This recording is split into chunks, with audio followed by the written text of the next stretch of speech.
Okay, good afternoon, everybody, and it is time for our last two chapters here of Out of My Mind. We are going to be finishing the book today, so be excited.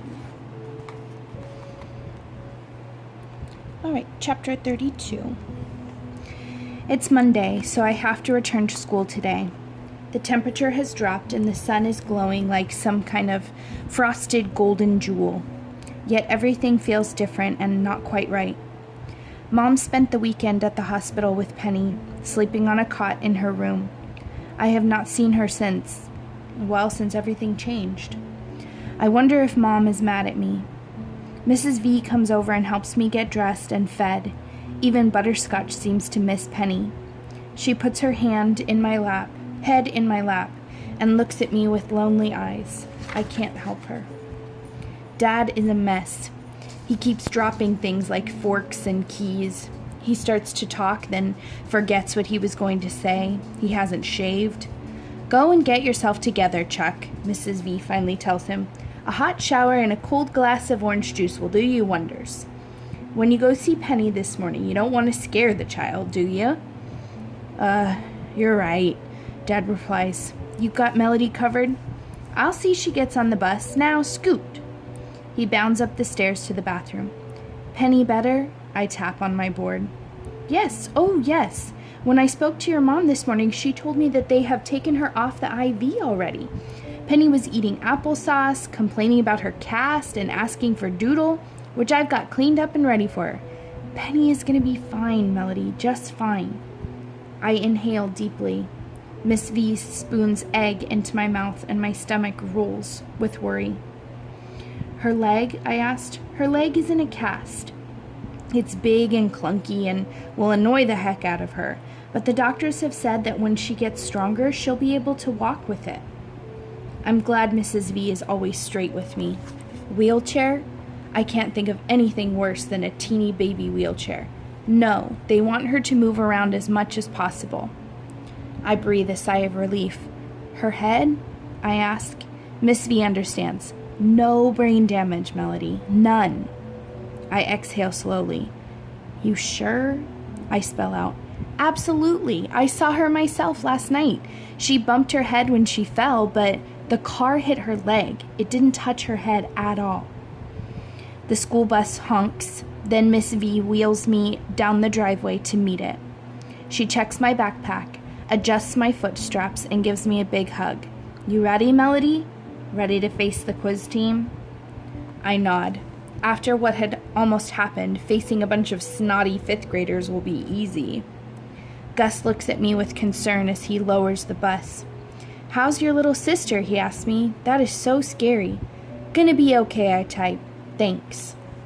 I realize right then that news like that travels fast.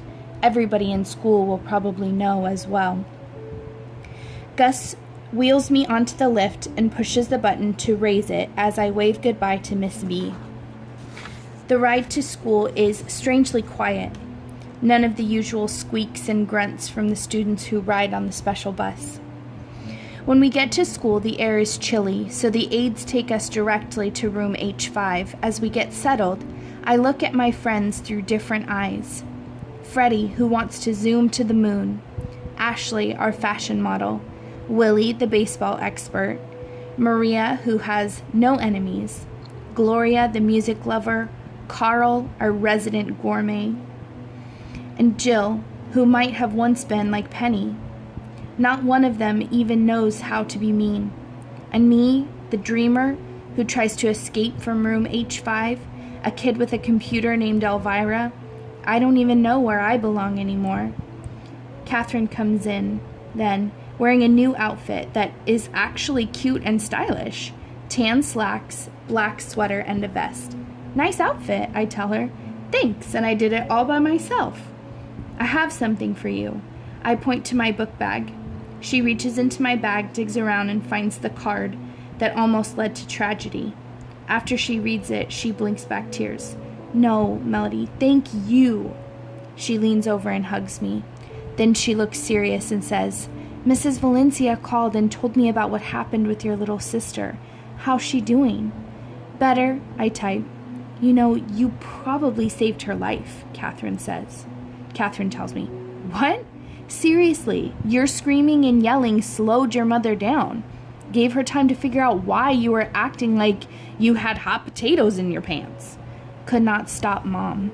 I stabbed out on my machine. You did exactly the right thing. I'm so proud of you. Really? Really? Especially after all you had been through at the airport. You want to talk about it? No, I type and look away. Maria comes over to my chair and gives me a big hug. You did good, Melly Belly, she says, real good. I'm not sure if she's talking about the quiz team or something else, but my eyes get all drippy and my nose starts to run. I wish I could give her a big squeeze back to let her know how good she makes me feel. I just tap, thanks. I'm never sure how much Freddie is aware of what's going on in the world around him, so he surprises me when he zips over to me and says, Melly go zoom in plane? He looks excited, maybe even envious. No, Freddie, I type, no plane, no zoom. His face scrunches up into sadness, then he drives away. Mrs. Shannon comes over and squats beside me. Your head must be near about ready to explode from all that's been happening these past few days. Boom, I type, but I don't feel like smiling. Let's talk at lunch, okay, Melody? Okay. Are you going to your inclusion classes? She asks. Yep. I thought about it all weekend when I wasn't thinking about Penny. I decided I wasn't going to hide. I want you to know I'm very proud of you, she says. She gives me a big thumbs up and then gets our morning routine going. As it turns out, Miss Gordon is absent today, so the first inclusion class I'm set to attend is Mr. Deming's. Are you sure you want to go? Catherine asks me. Instead of answering, I power my chair towards Mr. D's room. Catherine rests a hand on my shoulder as I whir in. A small brass-colored trophy sits on Mr. D's desk. The room is quieter than normal. Mr. Deming clears his throat. He shifts from one foot to the other. He runs his finger around the collar of the dim white shirt. He's back to his old, well-worn brown suit, and his old shoes as well. Finally, he says, Hello, Melody. His voice sounds fake cheerful. I do not reply. He wiggles so much he looks like he has to go to the bathroom, and I just watch him. No kicks from me, no weird sounds. I am amazingly calm. I glance over at Rose, but she is looking in the other direction. No one seems to know what to say. At last, I break the silence. I turn the volume up loud on my machine, then type out, Why did you leave me? Somebody should have been there with a video camera proving that, yes, a 5th grade classroom can be absolutely and totally quiet. Faces search other faces, each one willing another to speak. Eventually, Rose stands up. She looks directly at me and says, We didn't plan to leave you, Melody. Honest. I look her dead in the eye and wait. I don't react at all. I just wait. We all went out to breakfast early that morning.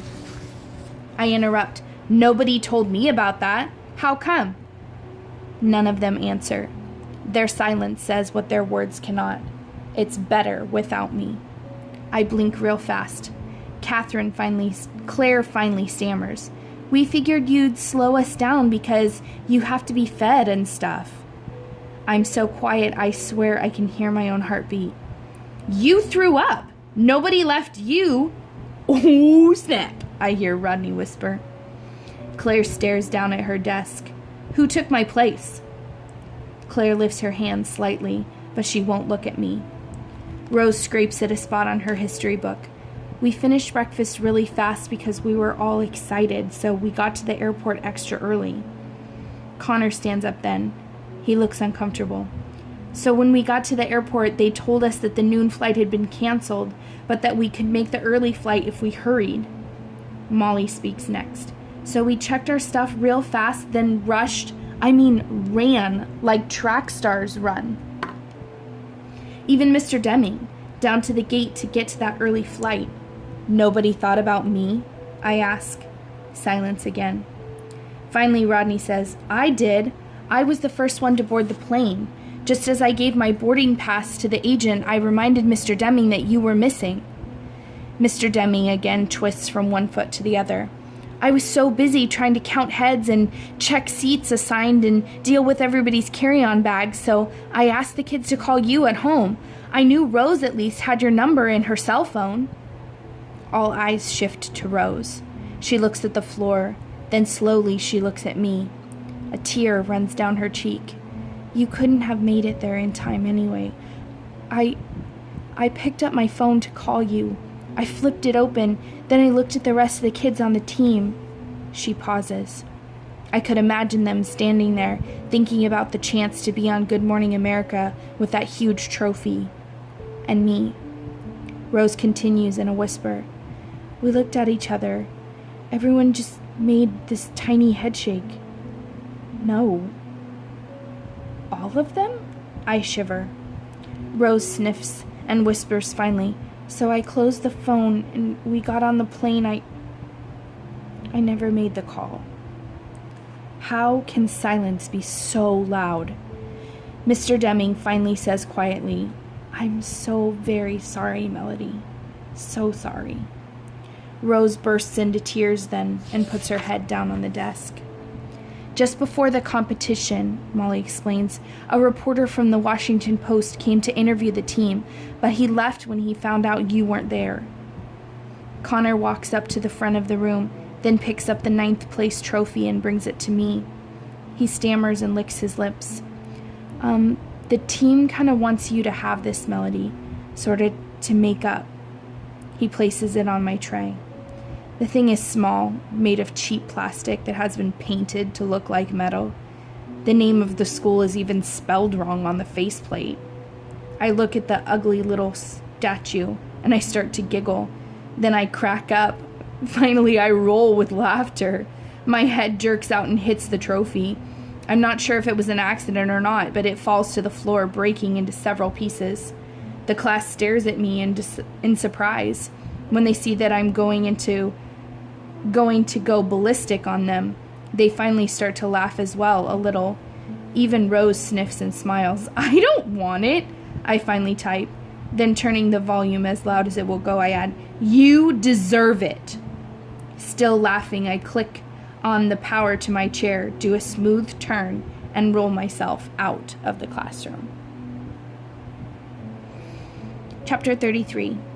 5th grade is probably pretty rocky for lots of kids. Homework, never being quite sure if you're cool enough, clothes, parents, wanting to play with toys but wanting to be a grown-up all at the same time, underarm odor. I guess I have all that, plus about a million different layers of other stuff to deal with. Making people understand what I want, worrying about what I look like, fitting in. Will a boy ever like me? Maybe I'm not so different from everyone else after all. It's like somebody gave me a puzzle, but I don't have the box with the picture on it, so I don't know what the final thing is supposed to look like. I'm not even sure if I have all the pieces. That's probably not a good comparison since I couldn't put a puzzle together if I wanted to. Even though I usually know the answer to most of the questions at school, lots of stuff still puzzles me. Penny came home from the hospital with bumps and bruises, a cast, and a new red hat. Doodle is back in her arms. They're spoiling her rotten.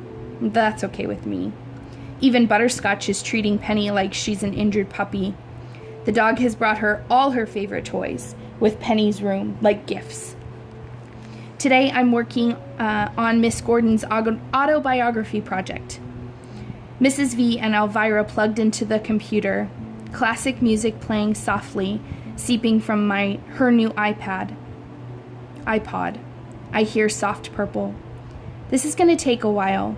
So much is stuffed inside my mind. I have lots to say, and just one thumb to say it with. I guess I'll start at the very beginning. Words. I'm surrounded by thousands of words, maybe millions. Cathedral, mayonnaise, pomegranate, Mississippi, Neapolitan, hippopotamus, silky, terrifying, iridescent. Tickle, sneeze, wish, worry. Words have always swirled around me like snowflakes, each one delicate and different, each one melting untouched in my hands. Deep within me, words pile up in huge drifts, mountains of phrases and sentences and connected ideas, clever expressions, jokes, love songs. From the time I was really little, maybe just a few months old, words were like sweet liquid gifts, and I drank them like lemonade. I could almost taste them. They made my jumbled thoughts and feelings have substance. My parents have always blanketed me with conversation. They chattered and babbled. They verbalized and vocalized. My father sang to me. My mother whispered her strength into my ear. Every word my parents spoke to me or about me, I absorbed and kept and remembered, all of them. I have no idea how I untangled the complicated process of words and thoughts, but it happened quickly and naturally. By the time I was 2, all my memories had words and all my words had meaning, but only in my head.